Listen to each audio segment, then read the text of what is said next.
On se connecte au marché. Allez, bonjour à tous, j'espère que vous allez bien. On va revenir un petit peu sur le luxe. On a eu les résultats de Burberry et finalement ils n'étaient pas bons, moins 4%, mais bien meilleurs qu'anticipé. Le marché attendait à moins 12 sur ces chiffres d'affaires alors je crois que c'est le troisième trimestre, vous savez qu'ils sont en décalé. Et donc du coup le marché a acheté, donc comme Richemont. Alors autant Richemont c'était positif, on était sur du plus 10. Là du coup on est comme négatif, voilà, mais moins pire. Donc je pense que Kering ce sera exactement la même chose, c'est-à-dire qu'on sera aussi négatif sur Kering, mais moins pire, et certainement la même chose sur LVMH. On sera peut-être même positif sur LVMH, et on pourrait peut-être rechercher. Alors c'est vrai qu'on a atteint les 750 € sur LVMH, je crois, il me semble, et on pourra peut-être chercher les 800, je sais pas, j'extrapole, mais bon, maintenant on commence à attendre des bons résultats sur LVMH. Pour Kering, c'est la plus grosse hausse du jour, parce qu'effectivement, comment ça se fait en fait, c'est que c'était la valeur un peu la plus spéculative et celle qui a le plus chuté. Donc automatiquement, les valeurs qui chutent le plus en général, quand il y a une bonne nouvelle qui arrive, ce sont celles qui montent le plus fortement. Donc maintenant on va attendre. Alors, est-ce qu'on va pouvoir récupérer enfin les 300 € sur Kering? Possible, on pourrait peut-être aller jouer les 350 € sur le dossier.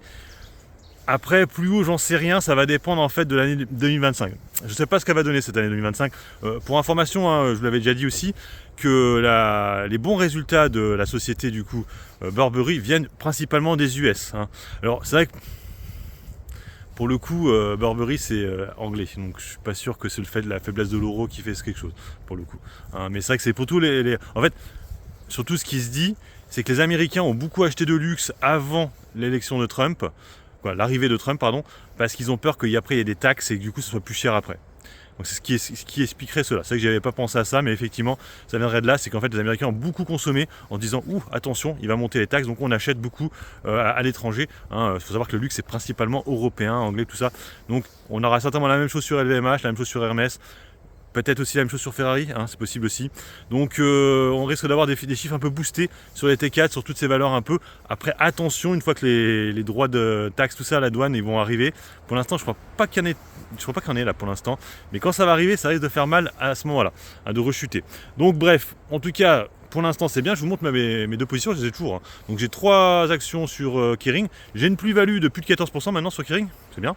Et sur LVMH, j'en ai 2, toujours. Et plus-value à peu près pareil, 14-15%. Donc c'est cool. Maintenant on va attendre les résultats de Ferrari. Là pour le coup j'ai pas une très grosse plus-value sur Ferrari. Il faut savoir qu'à la différence des deux autres, c'est que Ferrari, je l'ai attrapé à la hausse, on va dire. C'est-à-dire que j'en ai pris une à 300 et des poussières, 370, un truc comme ça. Et après derrière en fait je l'ai pris à la hausse. Donc du coup mon PRU est monté. Là maintenant moi je suis obligé d'attendre parce que j'ai pas envie de. Donc on va attendre les résultats. Bon, ça se trouve ça va monter aussi. Mais ça me fait chier de l'attraper comme ça, j'ai déjà 1200 € dessus. Du coup c'est mes 3 positions luxe, je l'ai déjà dit. Donc en fait en luxe j'ai quand même beaucoup. Donc 1200 € à peu près sur LVMH, 800 € sur Kering et puis sur Ferrari 1200 €. C'est déjà bien. C'est déjà bien. Voilà. Après, j'hésite à retourner sur Interparfums, sachant que vous savez que là, on va avoir bientôt les actions offertes. Ce sera en juin. Donc, bref, j'hésite. C'est 10. 10, vous en avez une. Allez, sur ce, moi, je vous laisse. Bon investissement. Bon trade. Ciao, ciao.